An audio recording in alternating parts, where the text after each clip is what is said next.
तुम्ही बघत असाल मी बराच वेळ माझ्या फोनवर व्यस्त होते. याचं कारण असं की माझा फोन हॅक झालाय. मी आता पोलीस कंप्लेंट केली इथे बसल्या बसल्या. पण हे किती चिंता. आता मी कोणावर आरोप करत नाही हा, कोणी हॅक केला मला माहिती नाही. हे प्रकरण महाराष्ट्रात अनेक वर्ष झालंय. त्याचा एक नवीन बळी मी झालेली आहे. खरं तर कार्यक्रमाला बराच उशीर झालाय आणि तुम्ही बघत असाल मी बराच वेळ माझ्या फोनवर व्यस्त होते. याचं कारण असं की माझा फोन हॅक झालाय. कारण इथे मी जेव्हा आले हॅक झालाय म्हणजे माझा फोन माझ्या बरोबरीने दुसरं कोणीतरी चालवतंय. इथे हॅक झाल्यावर माझ्या लक्षात आलं माझं व्हॉट्सॲपच उघडेना.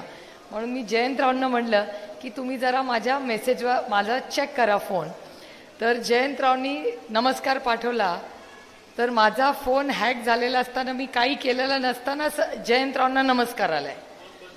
माझा फोन बंद आहे म्हणून मी फोन बंद केला. मी माझं चिप बाहेर काढलं आणि जयंतरावांना म्हणलं आता निरोप पाठवा. तर जयंतरावांनी निरोप पाठवला की आम्ही तुमची वाट बघतोय, सभा सुरू झाली आहे.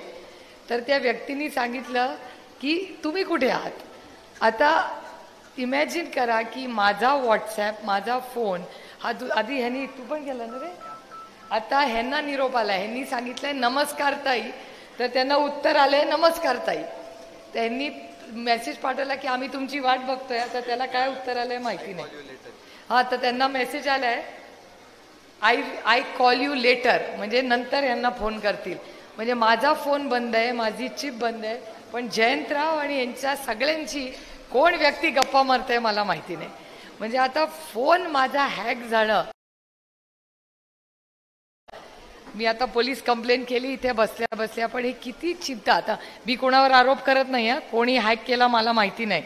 आता कोण यांच्याशी गप्पा मारतंय हेही मला माहिती नाही. पण फोन हॅक झाला हे प्रकरण महाराष्ट्रात अनेक वर्ष झालंय. त्याचा एक नवीन बळी मी झालेली आहे.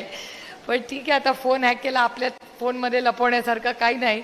पण फक्त माझ्या नवऱ्याला काही चुकीचे मेसेज पाठवू नका एवढीच त्या हॅकरला विनंती आहे. कारण म्हणजे मला आश्चर्य वाटतंय की हा फोन हॅक कसा झाला आणि कोणी केला, कशासाठी केला. आता SP शी बोलले मी. आता यंत्रणा सुरू झाली आहे. तर कोणी केला माहिती नाही, यंत्रणा कोणाची असते माहिती नाही. जरूर त्यांनी आपल्या फोनवरनं ऐकावं, सगळं माहिती काढावी. आपल्याला काही प्रॉब्लेम नाही आहे. विचारलं असतं तर अशीच माहिती देऊन टाकली असती. फोनच दिला असता घ्या काय करायचं ते. आणि मला सगळं ते घेऊन जायची सवय झाली आहे. पक्ष नेला, चिन्ह नेलं, अजून काय काय नेतील याची काही गॅरंटी नाही. एक फक्त, बाकी सगळं घेऊन जाऊ शकतात माझ्याकडून, माझे मायबाप मतदार घेऊन जाऊ शकत नाही. हीच राष्ट्रवादी काँग्रेस पक्षाची ताकद आहे. आणि खरंच अमोलदादा तुम्ही भाषण करत होता, सॉरी माझं अर्ध लक्ष तुमच्या भाषणाकडे होतं आणि अर्ध फोनमध्ये होतं. कारण का मला माहिती नाही की त्या फोनचा कोणी गैरवापर करू नये. कारण का आता ह्यांना वाटतंय की हे माझ्याशी बोलत आहेत. आता त्या माणसांनी चुकीचे काही मेसेजेस कुणाला पाठवले, काही व्यवसाय काही करू शकतात. म्हणजे ती व्यक्ती जयंतरावांशी बोलते, ह्यांचे म्हणजे सगळ्यांशीच बोलते ती. आता आणि कुणाला काय काय माझ्या मोबाईलवरनं मेसेज पाठवले हे माहिती नाही. त्यामुळे दुर्दैव आहे की तंत्रज्ञान हे चांगलं आहे पण त्याचा गैरवापर किती होतोय आणि कोण करतंय. आता जमाना खराबी आहे. त्याच्यामुळे आता नक्की माझ्या फोनचा काय उद्योग चाललाय. ज्यांच्याकडे सगळे मेसेज पाठवून बघा तुम्हाला काय निरोप येत आहेत. आणि काही मागा, पैसे मागा, तिकीट मागा, काय पाहिजे ते मागू, बघू तरी काय काय ताकद आहे त्या माणसाची. कळेल तरी कितने पाणी में गप्पा मारणारा. पण हे खरंच दुर्दैव आहे की राजकारण आणि त्याची पातळी काय काय परिस्थिती झाली आहे. या मतदारसंघाबद्दल अमोलदादा तुम्ही बरंच बोलला. हा मतदारसंघ आदरणीय पवार साहेबांवर प्रचंड प्रेम करणारा हा मतदारसंघ आहे. आणि या मतदारसंघात एक आता वेगळा प्रवाह म्हणजे भारतीय जनता पक्षाचं एक मतप्रवाह आहे आणि दुसरा आपला काँग्रेसचा मतप्रवाह आहे. या दोनच मताची लोक आहेत. इथे तिसऱ्याला जागा नाही. त्याच्यामुळे जी काही लढा होईल ती दोनच लोकांमध्ये होणार आहे. त्याच्यामुळे आपल्या विरुद्ध ते एवढीच ती लढाई होणार आहे. आणि लोकसभेला तुम्ही जी गोष्ट म्हणला, सारच सकाळी मला कोणीतरी सांगितलं त्या धमक्या बिंक्यांची सवय झाली, आता कंटाळा आला ते बोलून बोलून पण. म्हणजे आता कोणी धमकीचा फोन आला तर सांगत पण नाही. आणि मला वाटतं लोकसभेनंतर बंदही सगळ्या झालेल्या आहेत. फोटो लावला तर घरी जा वगैरे असं सगळं अगदीच बाळबोध आहे. म्हणजे आता मी जेव्हा विचार करून बघते ना तेव्हा मला वाईट वाटायचं की ज्यांच्याबरोबर आपण इतक्या वर्ष एकत्र राहिलो ते असे फोटो लावला तर का त्याच्या घरी जात आहेत, धमक्या देत आहेत वगैरे वगैरे. पण आता वाटतं जाऊ दे, झालं गेलं. आता ते लोकसभा विसरा, पुढे चांगल्या कामाला लागा. आपल्या पाण्याचा प्रश्न असतील, आपल्या रस्त्यांचे प्रश्न असतील, आता त्याच्या मागे आपल्याला नाही, इतिहासात नाही रमायचं. पुढे काय करायचं आहे विधानसभेला याचा आपण विचार करायचा आहे. माझ्या पण जरा पोटात गोळा आला जेव्हा अमोलदादा म्हणाले कॅन्डिडेट कोण, कॅन्डिडेट कोण. म्हटलं सर्वे यायला तर 1 आठवडा आहे, ते असं काय भाषण करतायत. मग माझ्या लक्षात आलं की त्यांचं काय चाललंय. कारण मी जयंतरावना विचारलं, म्हटलं हो सर्वे तर आला नाही, तुम्ही कसं काय कॅन्डिडेट. ते पण माझी फिरकी घेत आहेत, म्हणतात थांबा गंमत बघा गंमत बघा. त्याच्यामुळे खूप खेळीमेळीच्या वातावरणात अतिशय चांगल्या पद्धतीने आपला प्रचार आणि पुढची महाराष्ट्राची 5 वर्ष कशी असतील ह्याच्यासाठी शिवस्वराज्य यात्रा आहे. 1 वर्षापूर्वी आपण कुठे होतो आणि आज कुठे आहोत विचार करा. 1 वर्षापूर्वी पक्ष होता नाही, चिन्ह होतं नाही, कसं लढणार काय लढणार काही माहिती नव्हतं. चिन्ह मिळेल का नाही मला अजून ते दिवस आठवतात. जयंतराव इकडे सगळं नियोजन बघायचे, अमोलदादा, मी, आदरणीय पवारसाहेब स्वतः. इलेक्शन कमिशनमध्ये 4 तास सुनावणी व्हायची, 4 तास. एक कागदपत्र जी त्यांनी मागितलं तो आम्ही दिला नाही असं झालं नाही. अशा 8 सुनावण्या झाल्या, 4 तास आदरणीय पवारसाहेब एका खुर्चीवर न बोलता बसून राहायचे. आणि नंतर प्रेसशी कधी बोलायचे नाही. आपलं वकील जे बोलायचे त्याच्या शेजारी शांतपणे उभे राहायचे आणि घरी यायचे. मग आमचा निर्णय तुम्हाला माहितीच होता, अदृश्य शक्तीने निर्णय आधीच घेतला होता. पण पक्ष नेला, चिन्ह नेलं, आपण रडत बसलो नाही. आपण नवीन चिन्ह घेतलं आणि कामाला लागलो. मला नामोलदादाला तर माहिती पण नव्हतं. बजरंग आप्पा तर बीडमधून, पण फक्त जयंतरावांना आणि आदरणीय पवार साहेबांना माहिती होतं आम्ही सगळे निवडून येणार आहे. आम्ही सगळे आपल्या इलेक्शनला एकामेकाला फोन करायचो, काय चाललंय रे. मग तो म्हणायचा अरे आज तो सोसायटीवाला गेला. अच्छा आज काय झालं अमोलदादा. म्हणले आमदार तर आधीच गेले, पण आज ना माझ्या कमिटीमध्ये तो साखर कारखान्याचा तो कमिटीचा तो होता, तो पण आज गेला. म्हटलं आज कसा काय गेला. ते म्हणले त्याला फोन आला. माझ्याकडची तर आधीच गेली होती सगळी. माझ्याकडे साखर म्हणजे आमदार नाही एक पण, सोसायट्या सगळ्या तिकडे, बँक तिकडे, कारखाने तिकडे, काय दूध संघ तिकडे, सगळीच तिकडे, जेडपी तिकडे, पंचायत समिती तिकडे, बाजार समिती तिकडे, सगळे 100% तिकडे. पण फक्त मतदार राजा आणि ह्या देशातला स्वाभिमानी माणूस आपल्याबरोबर राहिला, हीच आपली ताकद आहे. आणि माझे गैरसमज त्याच्यामुळे गेले. मला आदरणीय पवारसाहेब एक गोष्ट नेहमी सांगायची जी आत्ता ध्यानात आली. मी जेव्हा दौरा करायचे ना, आम्ही सगळे एका गाडीत फिरायचो आणि हसत खेळत सगळ्यांची गप्पा मारत आमचा प्रचार असायचा. साहेब म्हणायचे कसं चालला दौरा. म्हणजे एकदम भारी, आपण ह्यांनी हे सांगितलं त्यांनी ते सांगितलं असं झालं तसं. साहेब म्हणले शेवटचा कार्यकर्ता काय म्हणतो. म्हणजे ते होते ना, कुठे होते ते. म्हणले गाडीत ताफ्यात सगळेच असतात, एकत्र होते, एवढ्या गाड्या होत्या वगैरे. साहेब मला नेहमी सांगायचे नेत्यांशी संबंध ठेवाच, पण कार्यकर्त्या आणि शेवटच्या मतदारापर्यंत जर संबंध ठेवला तरच निवडून येशील.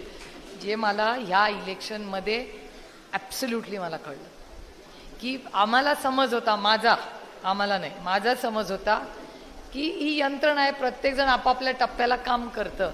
ह्यावेळीच लक्षात आलं की फक्त नेते किंवा मोठे पदाधिकारी असले तर इलेक्शन आपण जिंकू शकत नाही. जर शेवटचा माणूसच तुमच्या आयुष्यात असेल तरच तुम्ही इलेक्शन जिंकू शकता. हे उदाहरण मी जिथे जिथे संधी मिळते, ज्याला राजकारण करायचं त्याला हे सांगते की. आणि इथे जयंतराव आहेत त्यांच्यासमोर तुम्हाला एक गोष्ट सांगते. मी मतदारसंघात फार असते असा जयंतरावांचा आरोप होता माझ्यावर. कधी फोन केला की जयंतराव म्हणायचे कुठे मतदार, कशाला जाता, एवढं खासदारांनी जायचं नसतं, खासदारांनी मतदारसंघात कमी जायचं असतं. मी म्हणायचे नाही हो, मी इथेच असते, माझं मन पण इथे लागतं. आमचं दौरे खूप हसत खेळत चेष्टा मस्करी करत आम्ही दौरे करतो, त्याच्यामुळे खूप असं घरगुती आमचा दौरा असतो. आमचा दौरा काय असा फॉर्मल नसतो की आलंय बुके दिलाय मग कोणतरी येऊन सांगतंय काय करायचं, असं नसतं. आमचं एक कुटुंब म्हणून आम्ही मतदारसंघात राहतो.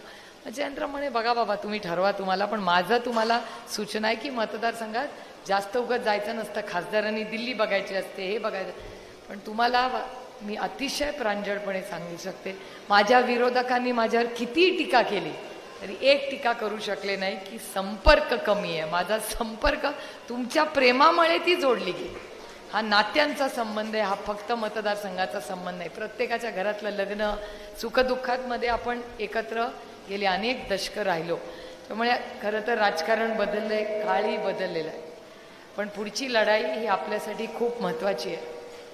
70 किंवा 90 दिवसांनी इलेक्शन आहे, फार दिवस नाही आहे.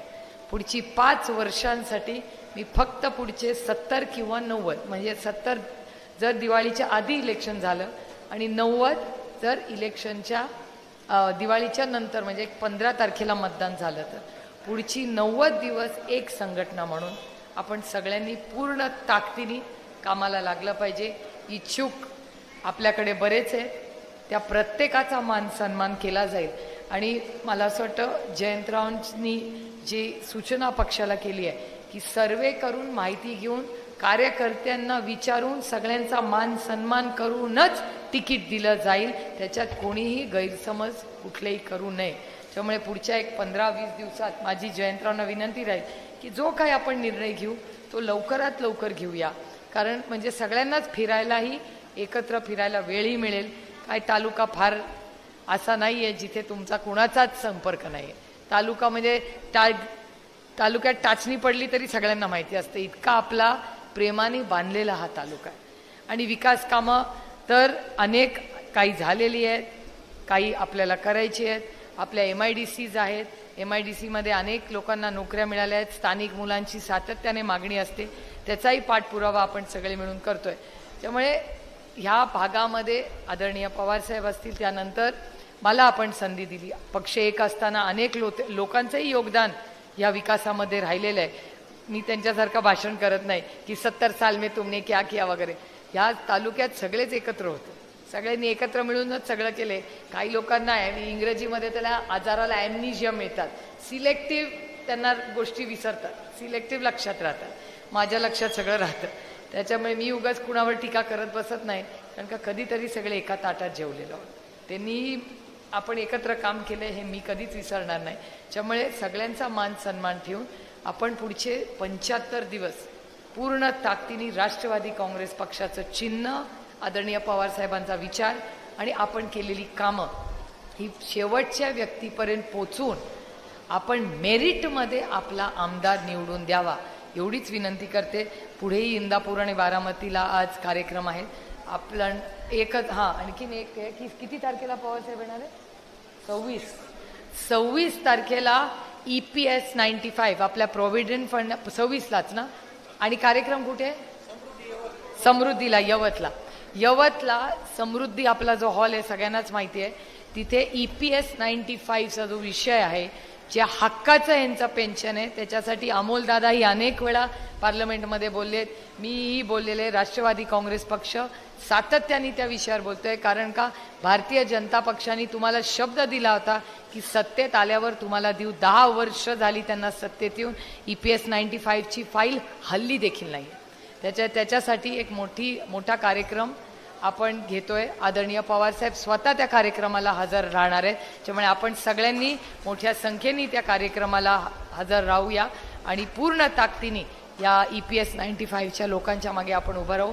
आज आपण सगळे मोठ्या संख्येने उपस्थित राहिला. अमोलदादा आणि जयंतराव, मेहबूबबाई हे सगळे राज्याच्या दौऱ्यात करतायत. तुम्ही सगळे दौंडला आज आवर्जून उपस्थित राहिला, याबद्दल तुमच्या सगळ्यांचं मनापासून स्वागत करते, आभार मानते.